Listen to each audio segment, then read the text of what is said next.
Is this Whatever on? you want. Yeah, I can cut it. Well, this is a kind of a unique experience for me. I'm kind of chilling in a big chair, laying back a little bit, having an opportunity to talk to people that I know have followed me over the years. Some of you I've met, some of you I haven't met, but I certainly have a deep appreciation in my heart for the audience I'm talking to right now. And the purpose of this vlog is sort of to talk about what's going on in my life. The last couple of weeks have been turbulent, to say the least.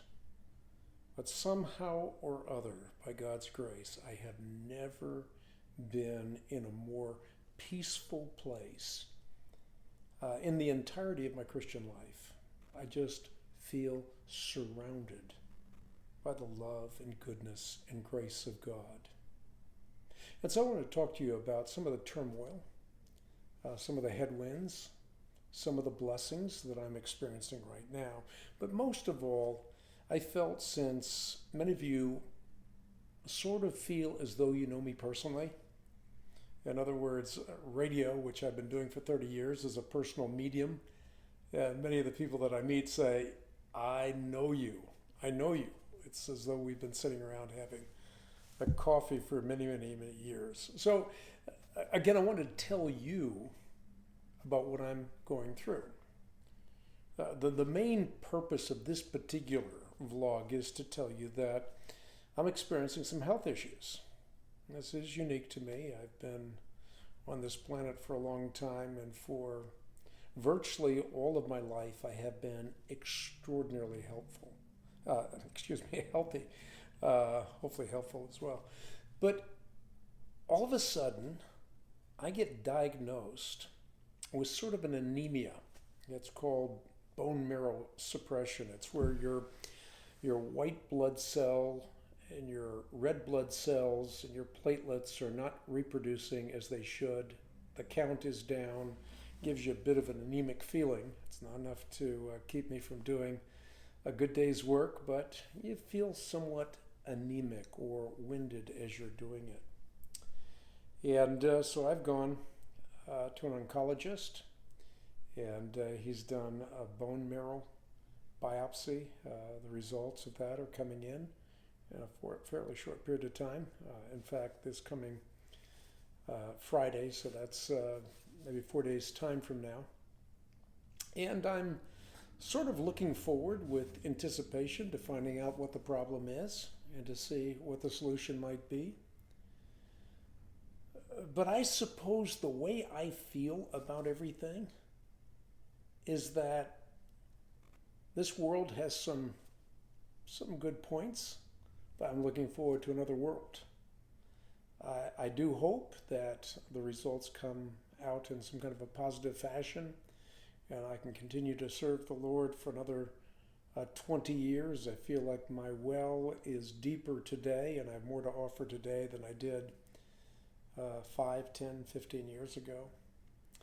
And I deeply desire to use the gifts God has given me for His glory and for the extension of His kingdom. But most of all, I'm on a path that I call the path of life. I'm writing a book. It's titled Truth Matters, Life Matters More.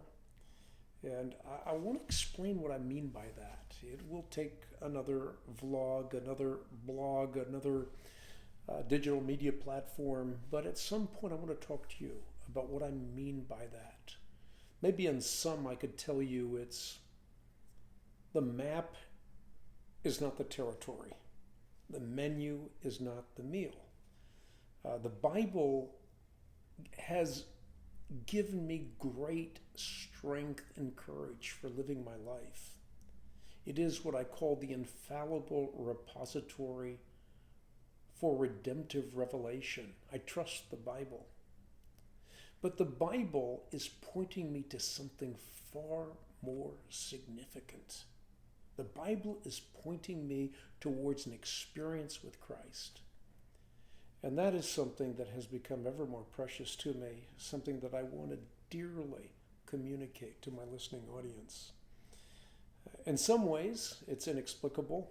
I suppose when Peter, James, and John were on Mount Tabor with Jesus Christ and they saw his transfiguration, it was a paradigm shift. It was a cleansing of the perceptual lenses. They had never seen anything like this before. All of a sudden they realized there was an alternate reality. It's like they had been chained in a cave, and all of a sudden they came out of that cave and they saw that there was a sun, and they saw that there were all kinds of things in God's good creation that they'd never recognized was there before. And when you go back into that cave and you try to explain that to people in the cave, they're thinking, what in the world is up with this? Well, maybe some of you are thinking that with respect to what's going on in my life in the last 10 or so years, and most predominantly in the last few months. These are the things I want to talk to you about personally. But enough for now. I hope that some of you will pray for my health.